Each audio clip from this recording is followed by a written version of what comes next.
ಸರ್ಕಾರದಿಂದ ಮಂಜೂರಾಗಿರುವ ಜಮೀನುಗಳು ಪೋಡಿ ಆಗಿರ್ಲಿಲ್ಲ.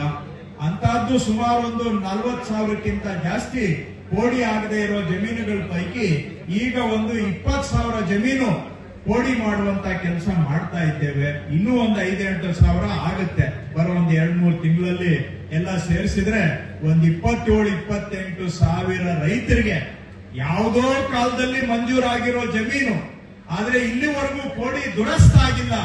ಅಂತಹದ್ದು ಇವತ್ತು ರೈತರ ಮನೆ ಬಾಗಿಲಿಗೆ ಹೋಗಿ ಪೋಡಿ ದುರಸ್ತು ಮಾಡಿಕೊಡುವಂತ ಕೆಲಸ ಮಾಡ್ತಾ ಇದೀವಿ. ಒಂದು 27-28 ಸಾವಿರ ಅಷ್ಟಂತೂ ಆಗತ್ತೆ.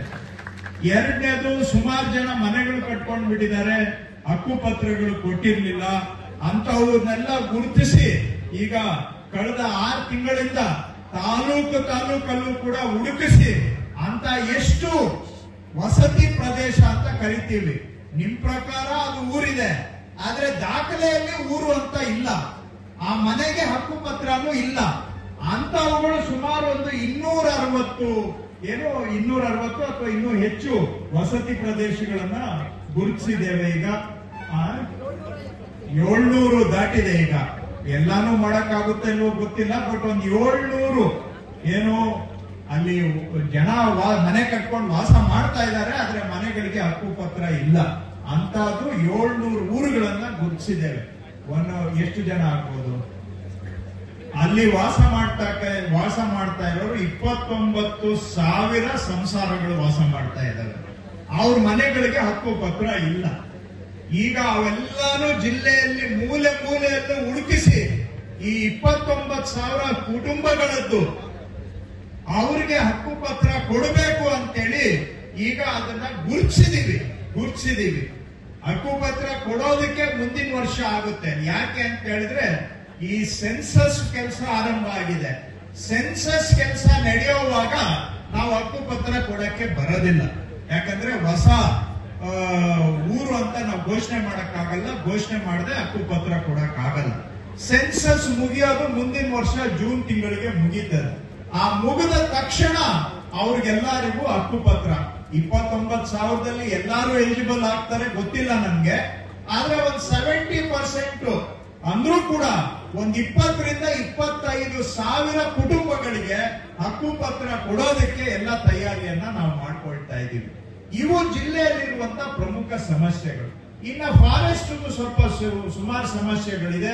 ಅದನ್ನು ಕೂಡ ನಾವು ಸ್ಟೆಪ್ ಬೈ ಸ್ಟೆಪ್ ಹೇಗೆ ಸಾಲ್ವ್ ಮಾಡಬೇಕು ಅಂತ ಪ್ರಯತ್ನ ಮಾಡ್ತಾ ಇದ್ದೇವೆ. ಕೆಲವುಗಳಿಗೆಲ್ಲ ಒಂದು ಜಾಯಿಂಟ್ ಕಮಿಟಿಯನ್ನ ಸೆಟಪ್ ಮಾಡಿದ್ದೇವೆ, ರೆವಿನ್ಯೂ ಮತ್ತೆ ಫಾರೆಸ್ಟ್ ಸರ್ವೆ ಎಲ್ಲ ಸೇರಿ. ಆಮೇಲೆ ಇನ್ನೂ ಕೆಲವು ಪ್ರಕರಣಗಳಿಗೆ SIT ಅಂದ್ರೆ ಸ್ಪೆಷಲ್ ಇನ್ವೆಸ್ಟಿಗೇಷನ್ ಟೀಮ್ ಅನ್ನು ಕೂಡ ಸೆಟಪ್ ಮಾಡಿ ಎಲ್ಲೆಲ್ಲಿ ರೈತರಿಗೆ ಪರಿಹಾರ ಕೊಡಬಹುದು ಈ ಫಾರೆಸ್ಟ್ ಸಮಸ್ಯೆ ಇರೋ ಕಡೆ ಅಂತ ಅದನ್ನೂ ಮಾಡ್ತಾ ಇದ್ದೀವಿ. ಆದ್ರೆ ಅಲ್ಲಿನೂ ಕೂಡ ನೀವು ಹೇಳಿದ್ದೆಲ್ಲ ನಾವು ಮಾಡಕ್ ಆಗೋದಿಲ್ಲ. ಯಾಕಂದ್ರೆ ಸುಪ್ರೀಂ ಕೋರ್ಟ್ ಡೈರೆಕ್ಷನ್ಸ್ ಅದನ್ನ ನೋಡ್ಕೊಂಡು ನಾವು ಮಾಡ್ಬೇಕಾಗತ್ತೆ. ಸುಪ್ರೀಂ ಕೋರ್ಟ್ ನ ಡೈರೆಕ್ಷನ್ಸ್ ಆರ್ಡರ್ಗಳನ್ನ ಉಲ್ಲಂಘನೆ ಮಾಡಿ ನಾವು ಮಾಡಕ್ ಆಗೋದಿಲ್ಲ. ಆದ್ರೆ ಯಾರಿಗೆ ಪರಿಹಾರ ಕೊಡಬಹುದು ಅದನ್ನ ಪಕ್ಕ ಜೆನ್ಯುವಿನ್ ಆಗಿ ಪ್ರಾಮಾಣಿಕವಾಗಿ ಗುರುತಿಸಿ ಅವರಿಗೆ ಪರಿಹಾರ ಕೊಡೋದಕ್ಕೂ ಕೂಡ ಪ್ರಯತ್ನ ಮಾಡ್ತಾ ಇದ್ದೇವೆ. ಇವು ಒಂದು 4-5 ಸಮಸ್ಯೆ ಇಡೀ ಜಿಲ್ಲೆಯಾದ್ಯಂತ ಇರ್ತಕ್ಕಂತ ಸಮಸ್ಯೆಗಳು. ಅದಲ್ಲದೆ ಕೆಲವು ವೈಯಕ್ತಿಕ ಸಮಸ್ಯೆಗಳು ಇರ್ತವೆ, ಅವುಗಳಿಗೂ ಕೂಡ ಪರಿಹಾರ ಕೊಡುವಂತ ಪ್ರಯತ್ನವನ್ನ ನಾವು ಮಾಡ್ತಾ ಇದ್ದೇವೆ. ನಾನು ಇವತ್ತು ತಾವೆಲ್ಲ ಬಂದಿದ್ದೀರಾ, ನಾನು ಬರೀ ಭಾಷಣ ಮಾಡಿಕೊಂಡು ಯಾಕಂದ್ರೆ ಎಲ್ಲಾರನ್ನೂ ಭೇಟಿ ಮಾಡ್ಬೇಕು ಅಂದ್ರೆ ಬಹಳ ಟೈಮ್ ಬೇಕಾಗುತ್ತೆ. ಸೊ ನಾನು ಭಾಷಣ ಮಾಡಿಕೊಂಡು ಟೈಮ್ ಕಳೆಯೋದಕ್ಕೆ ಹೋಗೋದಿಲ್ಲ. ನಿಮ್ಮಲ್ಲಿ 1-2 ರಿಕ್ವೆಸ್ಟ್ ಏನಂದ್ರೆ, ಇಲ್ಲಿ ಬಂದಿರೋರ ಪೈಕಿ ನಾನು ಇಲ್ಲಿವರೆಗೂ ಜನಸ್ಪಂದನಗಳಲ್ಲಿ ನೋಡ್ದಂಗೆ 70% ಜನಗಳು ಏನ್ ಅರ್ಜಿ ಹಿಡ್ಕೊಂಡು ಬರ್ತಾರೆ ಅವರೆಲ್ಲ ಒಂದು 3-4 ಪ್ರಾಬ್ಲಮ್ ಅದೇ ಪ್ರಾಬ್ಲಮ್ನೇ ಇರ್ತವೆ, ರಿಪಿಟೇಷನ್ ಇರ್ತವೆ. ಈಗ ನಿಮ್ ಮುಂದೆ ಇರೋರು ಬಂದು ಒಂದು ಅರ್ಜಿ ಕೊಟ್ಟಿರ್ತಾರೆ, ಅದಾದ್ಮೇಲೆ ಇನ್ನೊಬ್ರು ಬರ್ತಾರೆ, ಅವ್ರದ್ದು ಅದೇ ಪ್ರಾಬ್ಲಮ್ಮೆ. ಅದಾದ್ಮೇಲೆ ಮತ್ತೊಬ್ರು ಬರ್ತಾರೆ, ಅವ್ರದ್ದು ಅದೇ ಪ್ರಾಬ್ಲಮ್ಮೆ. ಇವನ್ 4-5 ಜನ ಹೇಳಿದಾಗ ನಮ್ಗೂ ಅರ್ಥ ಆಗಿರುತ್ತೆ. ಎಲ್ಲಾರು ಅದೇ ಪ್ರಾಬ್ಲಮ್ ನ ಬಿಡಿಸಿ ಹೇಳಕ್ ಹೋದ್ರೆ ಸೇಮ್ ಪ್ರಾಬ್ಲಮ್ ರಿಪೀಟ್ ಮಾಡಿ ಹೇಳ್ದಂಗೆ ಆಗುತ್ತೆ. ಅದಕ್ಕೆ ಸುಮಾರು ಜನಕ್ಕೆ ಅನುಸರಿಸುವಂತ ಸಮಸ್ಯೆಗಳನ್ನ ನೀವು ರಿಪೀಟ್ ಮಾಡೋದು ಬೇಕಾಗಿಲ್ಲ. ಈಗ ದುರಸ್ತು ಬಗ್ಗೆ ಏನು ನಮ್ಗೆ ರಿಪೀಟ್ ಮಾಡಿ ಹೇಳೋ ಅವಶ್ಯಕತೆ ಇರೋದಿಲ್ಲ. ಆ ತರಹ ಯಾವುದು ಕಾಮನ್ ಪ್ರಾಬ್ಲಮ್ಸ್ ಇದೆ ಅದನ್ನ ನೀವು ಅರ್ಜಿ ಕೊಡಿ. ನಾವು ಅದಕ್ಕೆ ನಿಮ್ಗೆ ಉತ್ತರ ಜಾಸ್ತಿ ಹೇಳಕ್ ಹೋಗಲ್ಲ, ಯಾಕಂದ್ರೆ ಅದೆಲ್ಲ ನಮ್ಮ ಹತ್ರ ಈಗ ನಾವು ಫಾಲೋ ಅಪ್ ಅಲ್ಲಿ ಇದೀವಿ ಅವುಗಳೆಲ್ಲ. ಸೊ ಹಾಗಾಗಿ ಅಂತದ್ದು ನೀವು ಸ್ವಲ್ಪ ಏನು ನಮ್ ಗಮನಕ್ಕೆ ತಂದ್ರೆ ಉಳಿದಿದ್ದು ನಾವು ಆಮೇಲೆ ಫಾಲೋ ಅಪ್ ಮಾಡ್ತೇವೆ. ಅದನ್ನ ಬಿಡಿಸಿ ನಿಮಗೆ ಅದೇ ಸಮಸ್ಯೆ ಕಾಡ್ತಾ ಇದೆ, ಆದ್ರೆ ಅದು ಆ ಸಮಸ್ಯೆ ನಿಮ್ಮ ಒಬ್ಬರಿಗೆ ಕಾಡ್ತಾ ಇಲ್ಲ, ಸಾವಿರಾರು ಜನಕ್ಕೆ ಕಾಡ್ತಾ ಇದೆ.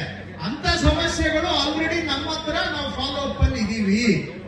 ಅದಕ್ಕೋಸ್ಕರ ಅದನ್ನ ರಿಪೀಟ್ ಮಾಡಿ ಹೇಳೋ ಅವಶ್ಯಕತೆ ಇರೋದಿಲ್ಲ ಅನ್ನೋದು ಒಂದ್ ಗಮನದಲ್ಲಿ ಇಟ್ಕೊಳ್ಳಿ.